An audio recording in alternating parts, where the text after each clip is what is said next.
Hi there, thank you for your files. I've imported the PLY with the biological colors, and then what I'm going to do is I'm going to import the face scan. So I'll take the one with the skull in there, which is quite good, and the other one I'll just take the front photo over here. So I'll just run through this just to see how this behaves and how this works.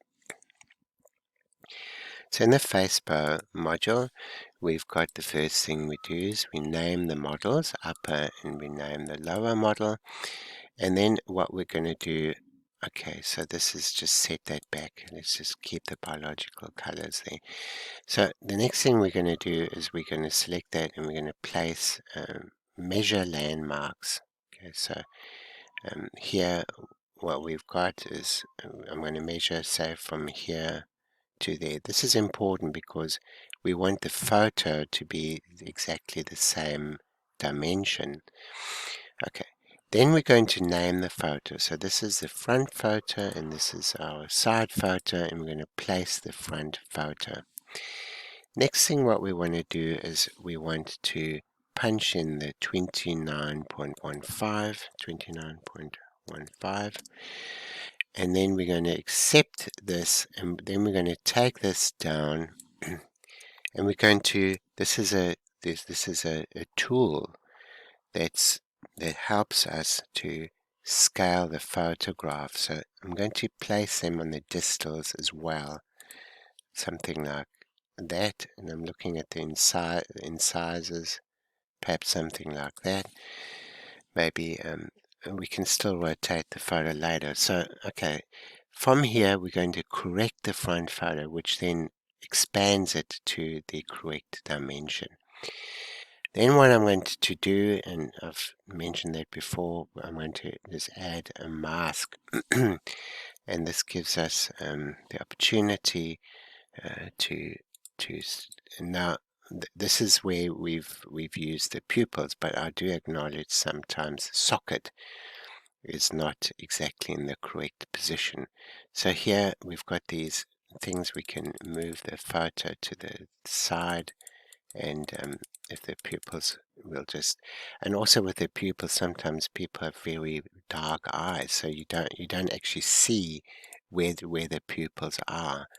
So this is something that we have to sort of work on as well. So here we see I've got like a slight midline, so we can as you said, the nose is not a good example, and so okay, just basically just to show you, we can always improve on these things. Okay, so now that we've got the mask, we're going to move the model from the bottom, and that's like that's a plane. We're going to rotate this, and we're going to put this to the stopper, which is that piece over here. Okay, that's a stopper, similar to your stopper when you're doing the the physical mounting table. So again, this is a little bit arbitrary. We don't really know exactly where the midline is at this stage, also how we're going to rotate it. Then we're going to move the model in the front view, and we're going to move that down. Now we can see the model is a bit crooked. I'm going to rotate it a little bit, and we're going to bring it down to the photograph, something like that. And we can see how the back teeth come down.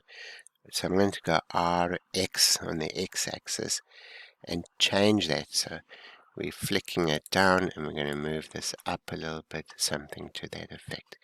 So we've got quite a close, not exactly, because in Blender and digital programs, we're using orthographic measurement tools. So if I would make a measurement from here, say, to there, that is the correct measurement. But on a photograph, it is not the correct measurement. So there's always a discrepancy between, the 3D 3D environment and the actual photographic environment. So here, okay, let's just put this sort of as close as we can get. So I'm looking at the canines and I'm looking at the front centrals. So here we go. Next thing is we're going to place the side photo. And over here we've got these tools where we can, okay, so actually I've got to select the photograph to do that. We can superimpose it. So here we can see there's a slight discrepancy and over here, because like I've said, photos are not the same as a 3D environment. Okay, so from here we're going to place the side photo. Now your photo comes on this side. We're actually placing our photos around the other way around. So this is the difference. We're not moving this way. So here, this is 20. I'm going to punch in over 20 here, and we're going to accept that. And now what we want to do is we want to scale the photograph. So I'm going to use the G key to grab, and we're going to now, this object is 20 now, 20 mils, but because I'm scaling it, we're going to snap it back to 20, but the photograph is going to snap back with it, if that makes any sense. So that's 20. So I'm going to correct the photo so that one will expand again and snaps it into the correct, more or less the correct dimension. But as I've said, we when we first developed this, we actually designed it from the other way around. So I'm going to go 180 degrees. Some orthodontists have already told me, oh, we have to go from the other side and so on.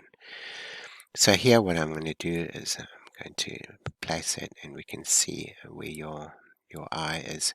So this is probably where we would then rotate it, but your photo is in the correct position, but it's highly unlikely if someone else has taken a photograph that position may not be 100% correct. And this is then where we would then typically rotate. We would rotate this around, like on the x-axis. We make sure that the corner of the eye and the ear are in the correct.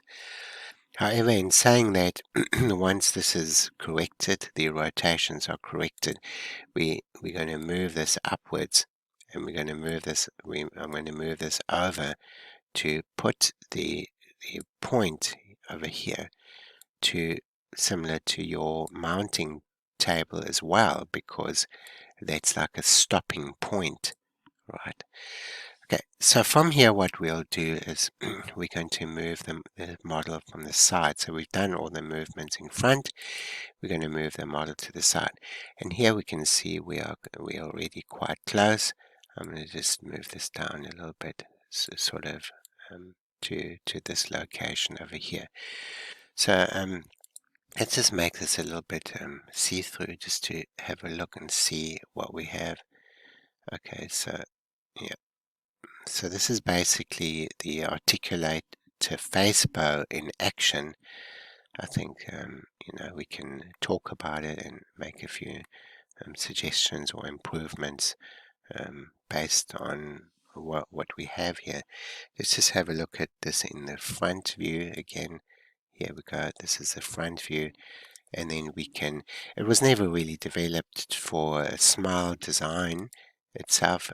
Some people use it for smile design, yeah, so here we can make it a bit more transparent, and yeah, so if you wanted to like put veneers on or so, you can make it sort of semi-transparent, or you can make a photograph and cut out the cavity of the mouth, the oral cavity, so that you can see the teeth from behind. That's another good way of doing these things. Yeah, I think that sort of concludes it. Okay. Now, so actually, I'll just extend this video a little bit more. I'll just hide the photographs. Based on that, we would then make our study model. Let's just see how that actually works. We're going to go into the model designer, and I'm going to extrude the upper base. Hopefully it'll work. It may have holes, I don't know. Let's see. Okay, so that did in fact work. And let's see if the lower base works as well.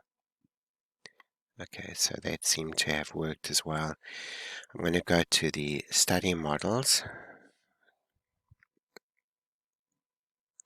So again, we're going to just name them upper and lower. We're going to import the study model here,